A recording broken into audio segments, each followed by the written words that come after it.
Балким Кыргызстандагы эң патриот адам сиздирсиз. Мен баш аягы бир 10 мамлекетте окудум, бирок ошол жакта калып калышты так ойлогон эмесмин да, жарандыкты алып. Сиздин жарандыгыңыз боюнча эл арасында көп сөздөр бар. Элибиз көп нерсеге ишенбей калган билесиз. Эртең бүрсү күнү чемоданын көтөрүп кетип калат, топтоп туруп. Биз эмне кылабыз деген да пикирлер бар эми, ачыгын айтып коеюн. Ошого бир жооп берип коюңуз, жүрөктөр тынчыраак. Уктайлы. Нуржигит Кадырбекович, бул Кыргызстанда 3-төн бери араңарда эле отурат, двойной гражданство менен. Россияда да толтура кыргыздар.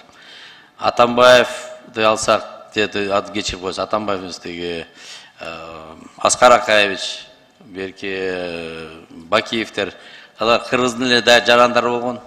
Алар каякта жүрөт азыр? Мен тияктан келдим. Мен бияка Кыргызстанга мен өзүм түптөн болом.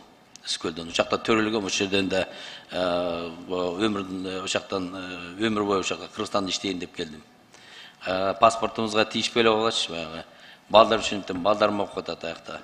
Бирок мен билгенимди, ошо тажрыйбамды ошо Кыргызстан үчүн ишке киргизейин деп ошого келдим.